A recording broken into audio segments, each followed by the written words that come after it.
예, 안녕하세요. 키토산에 대해서 오늘 또 알아보도록 하겠습니다. 여러분들 위장 속에서 잘 자라고 있는 헬리코박터 바이롤리균이라고 하는 거, 이것을 키토산을 섭취함으로 해서 제거를 할 수 있다. 오늘 이 부분에 대해서 좀 더 자세하게 알아보도록 하겠습니다. 키토산이 헬리코박터 바이롤리 제거에 도움이 되는지, 제거를 한다면 어떤 기전으로 작동되는지 그 메커니즘을 좀 자세하게 알려주시기 바랍니다.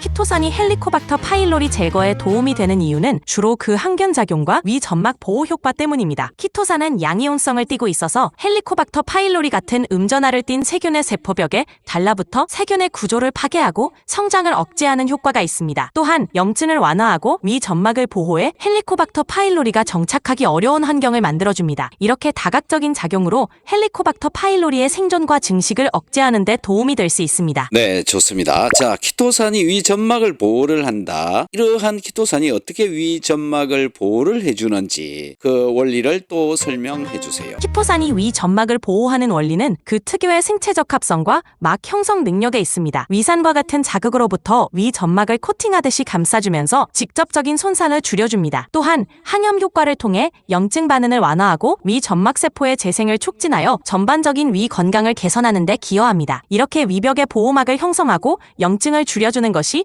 키토산의 주요 보호 메커니즘입니다. 점막을 재생을 한다고 그랬는데 키토산이 점막을 재생을 어떻게 할까요? 키토산은 세포 재생과 상처 치유를 촉진하는 데 도움을 줍니다. 이는 키토산이 세포 성장 인자들의 활성을 촉진하고 조직 재생을 위한 적절한 환경을 제공하기 때문입니다. 또한 키토산은 염증을 줄여 손상된 조직의 회복을 돕고 세포들이 더 빠르게 증식하도록 유도합니다. 결과적으로 키토산은 손상된 위 점막의 재생과 회복을 촉진하여 전반적인 위 건강을 개선하는 데 기여합니다. 네, 좋습니다. 제가 어릴 때 손가락을 칼로 베이거나 이렇게 다치게 되면 그 상처 부위에 오징어 뼈 가루를 넣어서 치료를 했던 그런 경험들이 있습니다. 이 오징어 뼈 가루의 성분이 탄산칼슘과 키틴질로 만들어져 있는데, 이 키틴질과 탄산칼슘이 상처 치료를 하는데 도움이 됐던 것과 유사한 기작으로 위벽에 점막이 염증이 생겨 있을 때 개선시켜주는 치료를 하는 원리하고 비슷하다고 봐도 될까요? 네, 비슷한 원리라고 볼 수 있습니다. 오징어뼈 가루의 키틴질과 탄산칼슘이 상처 부위의 보호막을 형성하고 염증을 줄이며 세포 재생을 촉진하는 효과를 내는 것처럼 키토산도 위 점막에 비슷한 방식으로 작용합니다. 키토산은 손상된 조직의 보호막을 형성하고 염증을 완화하며 세포 재생을 도와 손상된 위 점막의 회복을 촉진하는 역할을 합니다. 이런 점에서 전통적인 상처 치료 방식과 위 점막 보호 메커니즘이 상당히 유사하다고 할 수 있죠. 예. 자, 그 다음에 키토산이 헬리코박터의 세포벽을 파괴를 한다면 우리 위장 점막의 세포벽도 거의 유사한 물질들로 구성이 되어 있을 텐데요. 그러면은 위장 세포벽은 파괴되지 않고 헬리코박터 파이롤리의 세포벽은 파괴가 된다. 이게 말이 되는 걸까요? 그게 뭐가 다르기 때문에 그게 가능한지 알려주세요. 좋은 질문입니다. 키토산이 헬리코박터 파일로리의 세포벽을 선택적으로 파괴할 수 있는 이유는 세균과 인간 세포의 구조적 차이에 있습니다. 헬리코박터 파일로리 같은 세균의 세포벽은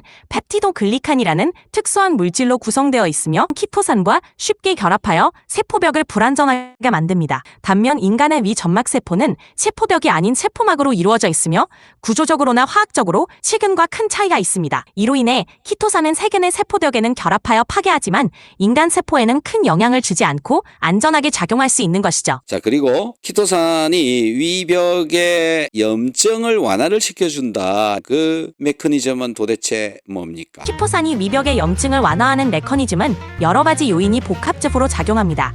먼저 키토산은 항염증 효과를 가지고 있어서 염증으로 인한 조직 손상을 줄이고 위 점막 세포의 회복을 돕는 환경을 조성합니다. 또한 키토산은 항산화 작용도 있어서 이런 복합적인 작용으로 키토산은 위벽의 염증을 줄이고 헬리코박터 파일로리 같은 병원균이 정착하고 증식하기 어려운 환경을 만들어주는 것입니다. 자, 그렇다면 굳이 키토산이어야 되는 이유가 있을까라는 건데, 키토산 이외에도 비슷한 식이섬유질류는 또 있습니다. 음이온성을 띠는 식이섬유질 식이섬유질도 있고요. 그 다음에 셀룰로스와 같은 그런 식이섬유질도 있는데 왜 키토산은 그런 작용을 하고 셀룰로스, 즉 콩나물, 채소, 야채 이런 속에 들어있는 식이섬유질은 그 기능을 못하느냐라는 거죠. 왜 그렇습니까? 키토산이 특별한 이유는 그 고유한 양이온성 때문입니다. 대부분의 식이섬유질, 예를 들어 셀룰로스나 일반적인 식이섬유는 음이온성이거나 중성이며 양이온성을 띠는 키토산과는 다르게 작용합니다. 키토산의 양이온성은 위 점막의 음전하와 강하게 결합하여 보호막을 형성하고 헬리코박터 파일로리 같은 음전하를 띠는 세균에 선택적으로 작용할 수 있게 합니다. 반면에 일반적인 식이섬유는 이러한 양이온성 상호작용을 제공하지 못하기 때문에 위 점막 보호나 항균 작용에서 키토산과 같은 효과를 내기 어렵습니다. 결국 키토산은 그 독특한 화학적 특성으로 인해 위 점막 보호, 항염, 항균 작용을 효과적으로 발휘할 수 있는 것이며 이러한 특성이 다른 식이섬유와의 차이를 만드는